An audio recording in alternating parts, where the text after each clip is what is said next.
Metal Pack Pod is brought to you by The Metal Packager, the #1 digital resource for the global metal packaging market, and PPG Packaging Coatings, a global leader in innovative, safe and reliable coatings. Their range of solutions help protect and beautify the world. Future makers, the Ball Foundation Effect. Alex Fordham interviews Jessica Leary, Executive Director of the Ball Foundation, Ball Corporation's philanthropic arm, about its mission and recent work. Leary, a 15-year Ball veteran who moved from environmental health and safety into social impact, says the foundation focuses on recycling, manufacturing education, and disaster response, supporting more than 15 partners globally and responding to disasters within 50 miles of Ball facilities, including US hurricanes and South American mudslides. She highlights the $2 million invested over 5 years in Boys and Girls Clubs of America, including the Ultimate Journeys program to spark hands-on STEM and skilled trades interest. The podcast was recently voted in the top 10 packaging podcasts globally, so be sure to like our podcast and receive regular updates when the latest episode drops. Enjoy! Good afternoon, Jessica. Looking forward to an interesting conversation about the latest developments at the Ball Foundation. Hello, and thank you for having me. I appreciate it. No problem at all. Just before we begin, it'd be good to just learn a little bit more about yourself. Certainly seems like you've got certainly a varied career within the industry. It'd be nice to just learn a little bit more about the person behind the conversation. Yeah, absolutely. So, my name is Jessica Leary. I'm the executive director of the Ball Foundation, the philanthropic arm of Ball Corporation. Our mission is to serve the communities in which we live and work, focusing on recycling, manufacturing education, and disaster response. So, in terms of the Ball Foundation yourself, how long have you been involved with Ball Corporation? Just a little bit more information about your kind of career heritage and what other roles you've undertaken in the past. Yeah, absolutely. So, I've been with Ball for going on 15 years, been in this role for 11, but started in environmental health and safety. So, been with the company for a while and thoroughly enjoyed myself. But yeah, so been started working with the facilities first and then moved into the social impact space after that. So if you can just provide a brief bit of overview about the organisation and a few examples of recent projects that you've been undertaking, that'd be a nice place to begin. Yeah, absolutely. So, like I mentioned before, we lean into recycling, manufacturing, and disaster response. Recently, we've done a lot of work in that space. Last year, we did multiple disaster response. I think everybody is pretty familiar with state of the world with Hurricane Helene here in the United States, multiple things in South America with mudslides. We support many disasters within 50 miles of where we have a facility. That is where we show up in that disaster response space. Recycling, we support many partners within that. So whether it's schools, recycling, whether it's education within that space, making sure we are giving all of our youth the resources they need in order to help in that impact. And then manufacturing education with Boys and Girls Club in that ultimate journey space. So excited to talk skills trade space with you in this podcast. But I think we've done a lot in that space within scholarships and all of that. So the Ball Foundation has come a long way in that in the last handful of years, just in that. And I think we are very excited to see where we're going in the next 5 years. Absolutely. And you alluded to the Boys and Girls Club of America. So yeah, curious to learn a little bit more about the initiative and then certainly the significant investment that we've seen recently. So yeah, over to you in terms of the Boys and Girls Club. Yeah, in the last 5 years, we've invested nearly $2 million in that organization. They do a really great job. We've unlocked multiple opportunities within that organization just with our organization alone. Our employees are super passionate. We're super passionate from the Ball Foundation, and Ultimate Journeys is just one of the programs that we support. So, Absolutely. It's something that when I've been to industry events in the past few years, I think STEM jobs seems to be a particularly pertinent topic. I know it's one of those issues about how do we encourage the next generation of manufacturing professionals in the industry we're talking about today, the can making industry, the next generation of can making professionals. I think encouraging the next generation of professionals is difficult, not least because people move jobs every few years. And I think trying to encourage that profession within the manufacturing sphere is not easy. So I suppose that's what Boys and Girls Club of America is trying to do in ensuring that next generation of professionals is there and they're passionate about the industry. yeah, I think it starts with piquing interest right? I think it's not just learning through a textbook, it's learning through hands-on experiences. And with us, I think Boys and Girls Club of America have given us the opportunity to let our employees show the club kids what it looks like to have a day in the life of a vol employee. So that's what we're doing, right? We're able to invest in the next generation, to your point of the next manufacturing employee, hopefully. So I think that's what we're doing, just piquing the interest of the next generation. And what ages are the boys and girls that participating in the program? What ages do you start? Because one school of thought that someone said to me before is that when we often target kind of university age, kind of college age kids to get involved into manufacturing and STEM jobs, but we need to be reaching UK term primary school age kids when they're impressionable and find they're finding their way in the world. So that it often means that they receptive to different professions, passions, so that it's a case of trying to get people engaged in STEM-based activities as early as possible. That's why I'm interested to see when the Boys and Girls Club program typically begins. If we haven't exposed them to that hands-on learning, whatever that looks like, that STEM-based learning, we've probably missed them. So I think the club kids have told us, our Boys and Girls Club partners have told us, the earlier the better.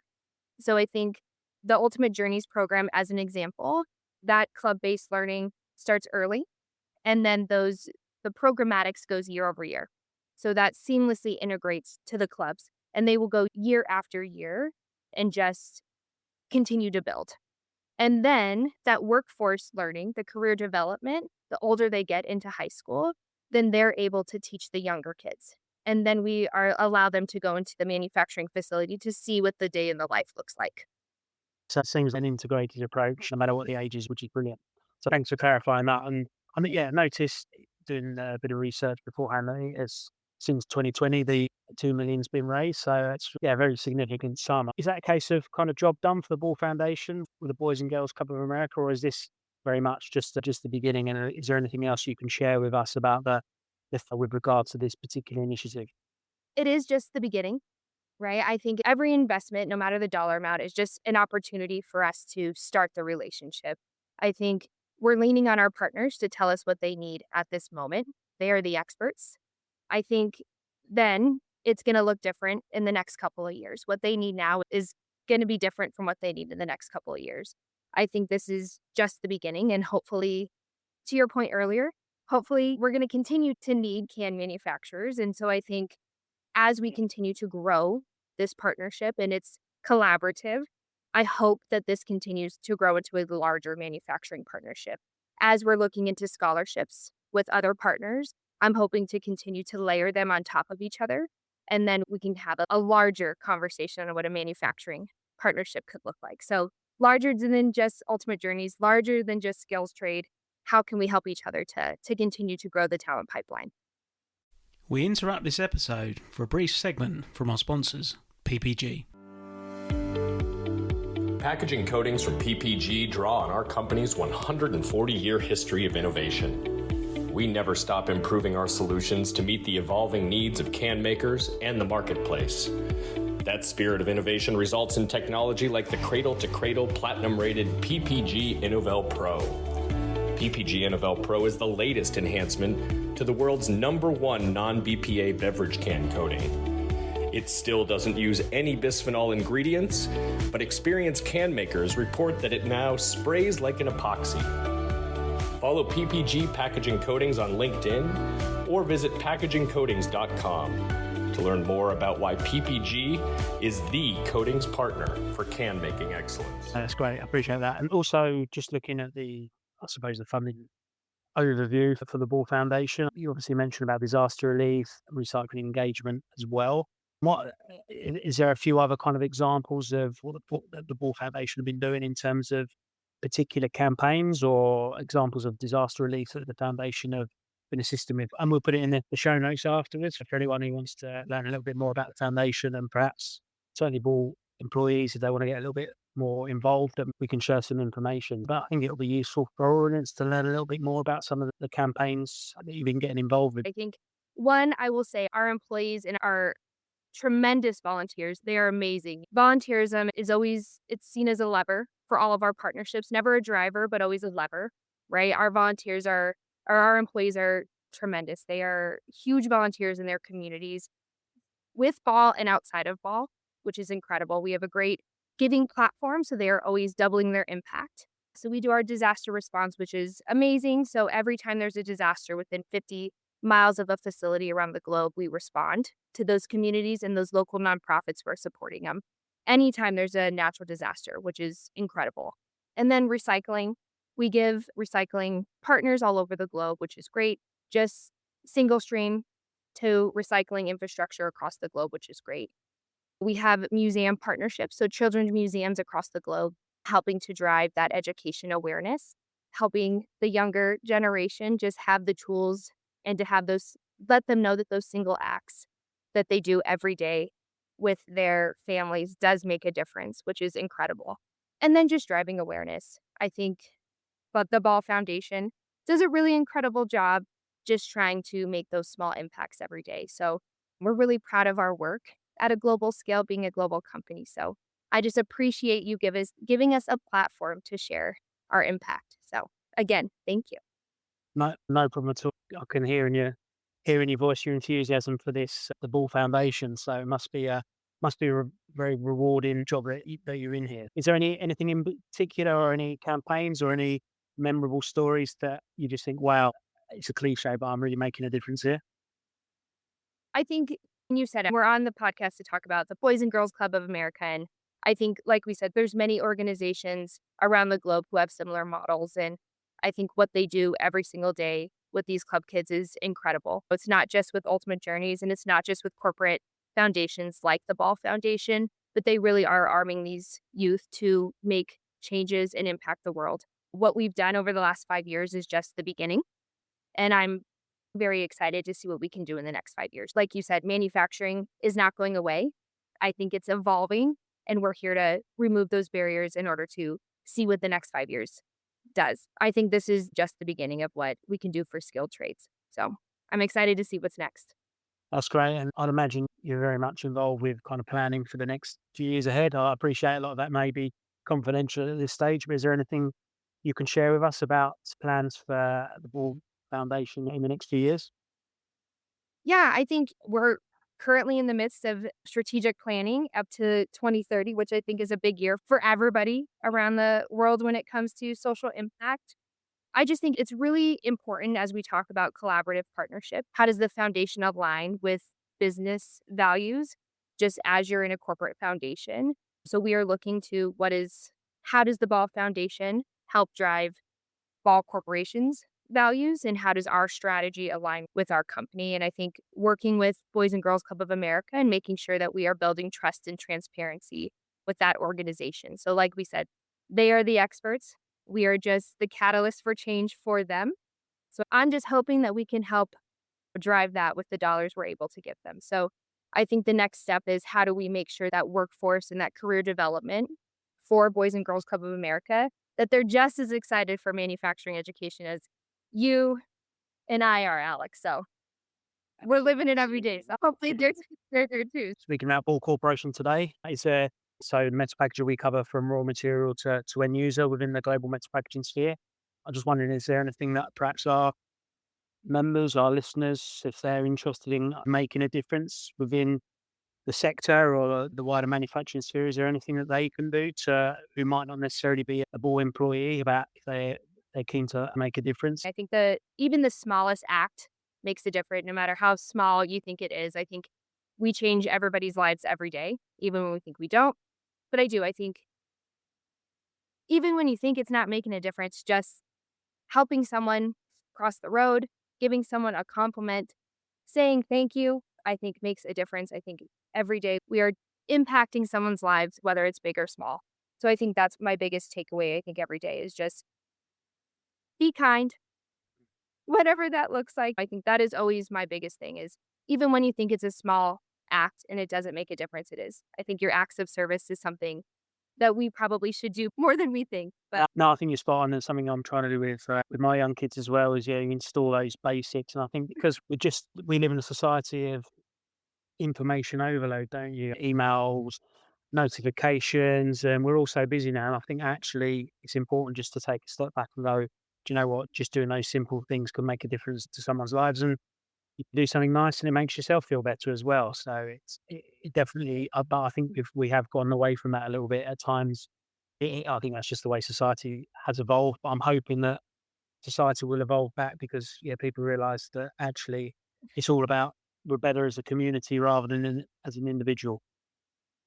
Alex, I think you make a spot on point is like we're all better together. And I think that's another thing I think is a huge thing is like when we layer on together as partners, that makes a bigger difference, right? It's not me and my partner, it's partnerships is Boys and Girls Club of America. It's what can we all do together? So it's not just Ball Corporation and Boys and Girls Club of America. It's is there another nonprofit? Is it Ball Corporation and a customer? Is it Ball Corporation and another partner? Is it your company, Alex, and Ball Corporation and Boys and Girls Club of America? I think it's the more people we bring into the hemisphere that moves the needle.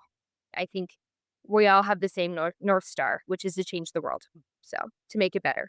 Abs- Absolutely. And just to conclude, moving back towards the Boys and Girls Club of America, we've mentioned the STEM side of things, but I'm interested to pick your brains about the sustainability and the recycling element to the Boys and Girls Club of America. I'm just curious about young people. Are they still very much focused on sustainability as one of those core pillars? Because I know most countries have gone through a tough time the last few years in terms of inflationary pressures, cost of living, and other issues. And often, when we're at times of kind of economic pressures, then things like sustainability do take a back seat. And I'm just wondering whether that is happening with young people or they're still very much sustainably minded and making purchasing decisions because of those ethics. And obviously metal, as we all know, is implementing recyclables, got a great sustainability message.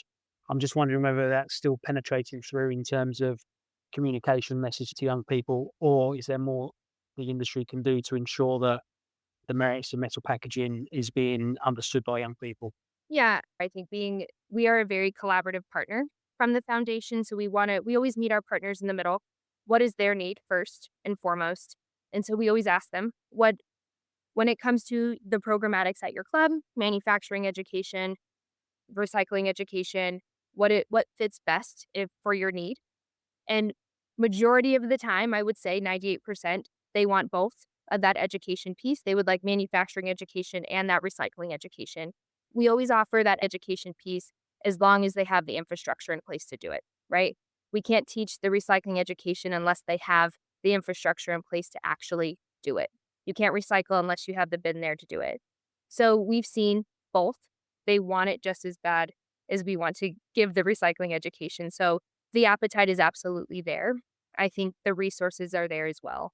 So I think we haven't seen a shift or a decline.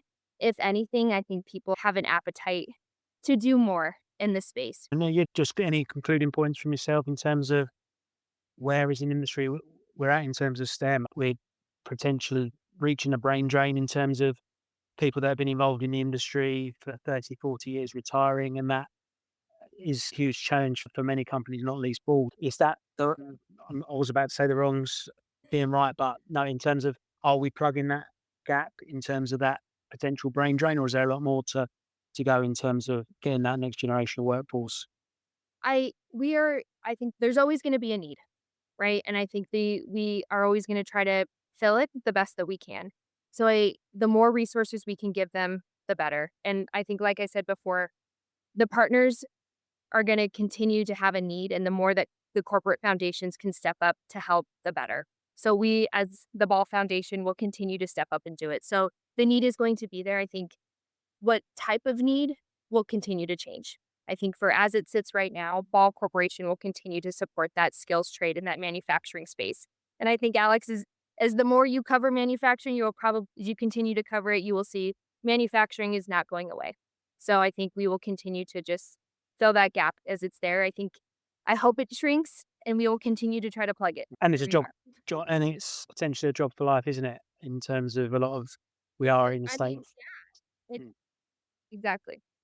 yeah, we're in a state of flux with lots of roles potentially changing with the way the world is changing. So it's a great industry to get into. Just from the metal packager. And from my side, just want to congratulate you on the excellent work that you've been doing. And I think you're definitely the hidden heroes of the industry in terms of promoting the industry. Keep up the good work, and it'll be great to catch up with you in a few months' time to see how things are developing. No, thanks, Jessica. I appreciate your time. No, thank you so much, Alex, and we appreciate it too. Thank you. No problem. Speak soon.